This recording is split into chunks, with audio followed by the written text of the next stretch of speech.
Yesu we mana tabara ngize ubwoba ino nkuru buri kanya ko amasegonda agenda ndimo ndagenda ubwoba kuko ibintu birimo begenda bifata indi ntera papa.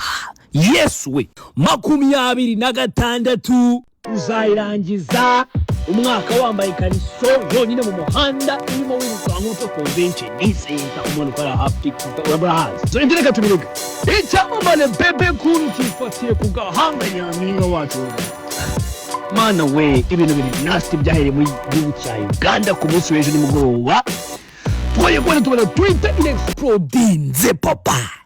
Ati ibintu bimeze bite witwa Bebe Cool nta kurya iminwa yashyize ku rubuga rwa Twitter urwo twita X ubutumwa bushaririye bugenewe nyampinga w'u Rwanda Mutesi Jolly umwari wacu w'ubwiza ubwenge n'imyifatire ntagerera avuga yuko ngari koni artist abatabyumva ati n'umuteka mitwe kabombo ngo yanetse umutwe ngo uyu mugore yamutaginze n'izina rishyira aravuga ati yanetse imitwe arimo kuvuga ngo azajyana umwana wanjye muri Arsenal Academy cyangwa se mwitetero ry'umupira ryigisha umupira rya Arsenal dufitanye amasezerano nimba tararangiye ya Visit Rwanda muri gahunda ya Visit Rwanda.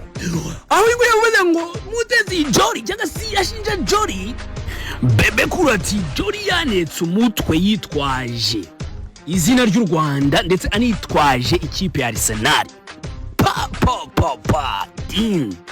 Akimara gupostinga ubwo butumwa umukobwa nawe yahise amusubiza nta kurya iminwa. Umukobwa yahise avuga ati muraho Bebe Cool ati mbere na mbere mbabajwe cyane nuko babukoreye ubutekamitwe n'umuntu unyiyitirira ariko nyabuna ubutaha uzakoresha ubwenge muri icyo gitwe cyawe kinini umenye yuko mbere yuko utangira gushinja abantu no kwanduza amazina yabo ati uri public figure niyo bagakwiye kuba ushyira ibigambo byose cyangwa se uvuga ubugoryi ubonye ubwo aribwo bwose. Uwo ni Jolly niko yavugaga. Nyuma yuko Jolly yanditse no magambo asubiza Bebe Cool nibwo ibintu noneho byahise bihindura isura. Bebe Cool avuga ati none ndakubaga papa ndakubaga. Gusa mbere yuko bita Bebe Cool agira ikindi akora uwo bita Mutesi Jolly yamaze gupostinga atabaza avuga yuko ngo abantu bagenda bamwitirira kuri Facebook mu byumve neza bagenda bamwitirira kuri Facebook bise amazina ye bakagenda basikaminga abantu arimo abagira inama ngo bitonde. Alright mubikurikira neza mubiguma ibyo turimo kugenda tuvuga kuko bifite akamaro bakomeye cyane kugira ngo twumve ino case neza nta kubogama ntaki twebwe turagenda tureba gake papa.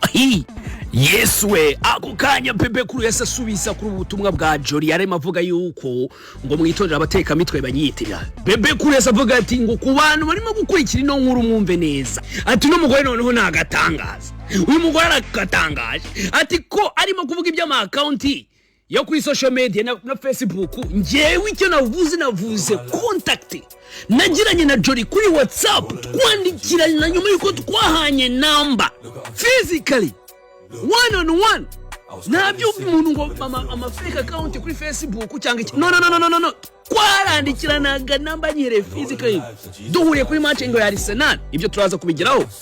Aravuga ati reka kujijisha ahita avuga ati ngo kubanyamakuru by'umwereko murimo gukurikirana ino nkuru mwirinde kubogama no gushukwa mudakoze research yanyu ngo kuko ibi bintu ngo nyuma ati ibi bintu bifite ingaruka ku bantu benshi bagiye baba scam bakatinya kugira icyo bavuga ko ari bafite amazina akomeye badashobora kugira ikintu bavuga ngo babe basanze bavuge ngo ko baba scammed ngo ngaza abandi bantu ngo bagiye baba scammed ariko ntabwo yavuze nimba ari Jolly wabikoze ariko nyine urumva ni hahana kwerekeza.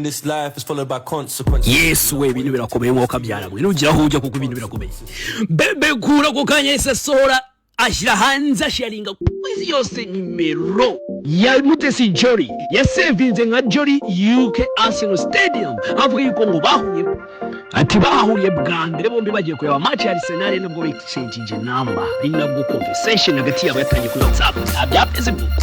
Okay nuko rero witwa Bebe Cool yasavuga ati sureba urije reka turyame umunsi w'ejo ni fire na fire ni fire papa.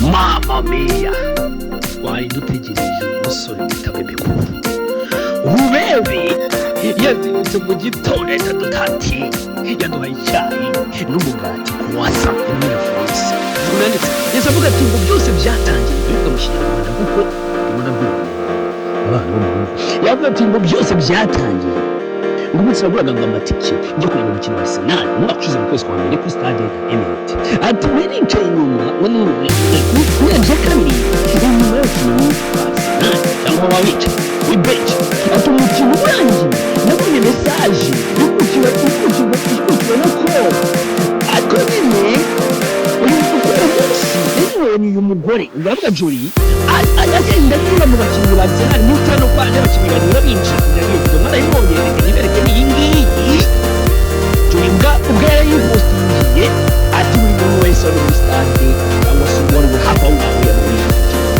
none nuko nayo kandi ubu icyo gihe yambaye imyenda exactly niyo yanyobora kijya muri Arsenal